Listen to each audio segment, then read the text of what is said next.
All right, let's talk about this intervention just a little bit more. Joining me is Minister of Cooperative Governance and Traditional Affairs, that's Cooperative Minister Velenkosini Hlabisa. Minister, thank you so much for the time, really appreciate it. So it's a National Water Crisis Committee that will be chaired by President Cyril Ramaphosa in hopes of coordinating and bringing together all the structures in one coordinating effort to ensure that the water outages no longer happen as a country. Can I ask why we needed to have this committee, if the president has put you into his confidence in this regard, and that's instead of just strengthening the current existing structures that we have, such as the Department of Water and Sanitation? Good morning, Arabile and the viewers of Newzroom Afrika. Arabile, the water challenge throughout the country is at a serious and crisis stage. As the president quietly referred to what we saw when the load shedding was at its peak, it needed a collective national coordination in order to resolve it. Yes, some people are still on load reduction, but we have passed that difficult stage, even in the case of water. It's only that the city of Johannesburg was on the news, especially Johannesburg is a key metro, the biggest metro, and at the city that is the economic hub of our country. So now, this crisis committee at a national level chaired by the president, it demonstrates the seriousness the president is giving to this body to personally become part of resolving these challenges. It's going to pull all resources and all the human personnel around to troubleshoot in the first place the areas that are problematic currently, but also to start a roadmap to plan how to deal with the aging infrastructure. Because most of these metros, these cities are the old cities. Yeah. Unfortunately, people who were responsible in the past did not pay attention to repairs and maintenance, and it is hitting us now. We need an emergency response. But my worry and my wonder about all of this is that there would have been a systematic review of our infrastructure many years ago, because it's not the first time that this water crisis or water issue has been happening. It's exactly why we have the kind of plans we have, including the Lesotho Water Plan and the likes as well. The reason why we had needed to build more dams a long time ago. What changes now? What's so different now? Is it just because there's so much uproar and upheaval that now we're trying to take this a little bit more seriously? Because my wonder is, what is the point of the Department of Water and Sanitation? And I know this might be unfair to be asking you, but what is the point of departments like that if we're now pulling everybody together to work on this one crisis? Arabile, when you have a serious challenge, you augment the existing institution. Like when we had the load shedding, a crisis committee around electricity supply was established and it troubleshoot the problem. This does not affect the daily operations of the Department of Water and Sanitation because it has to carry on with sanitation matters and water issues where there are no crisis stages. The metros, Arabile, are in a bad state, and the department alone cannot cope with the backlog in terms of maintenance of many years, even before 1994. That is why a dedicated committee commanded at the high level as a special intervention is necessary. Once this backlog has been troubleshooted, this committee will be dissolved and the people concentrate in other areas is an emergency response.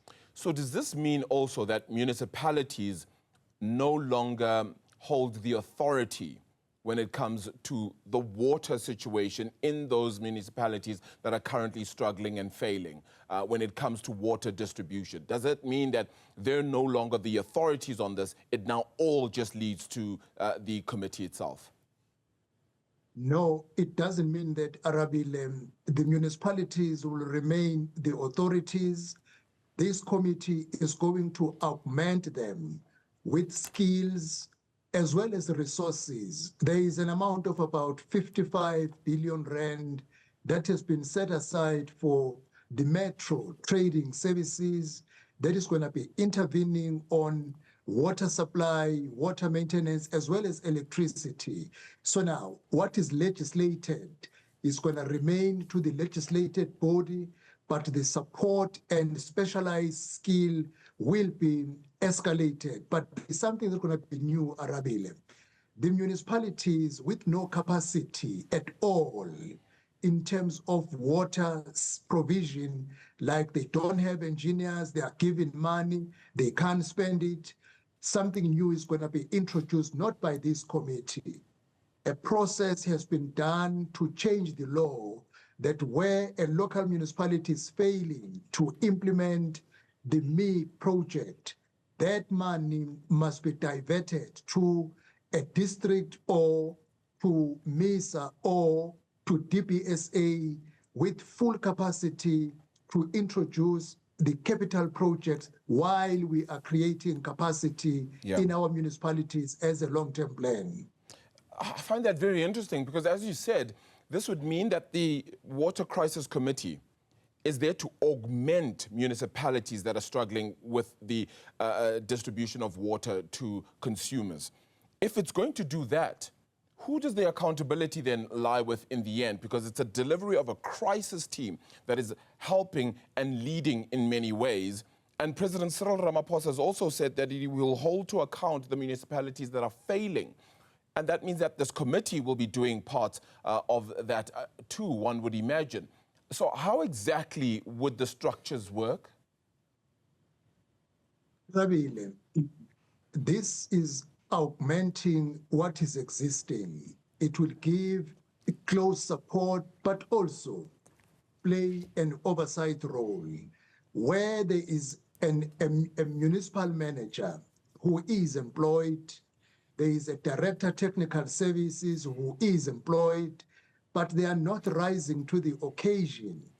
The mayor of that municipality who hired that official must be taken into account that hold these people accountable. The committee cannot directly hold these people accountable, but through the existing structures, the value chain will be talking to each other because we cannot sit, fold our arms when people are struggling with something that is basic and key to life, which is water.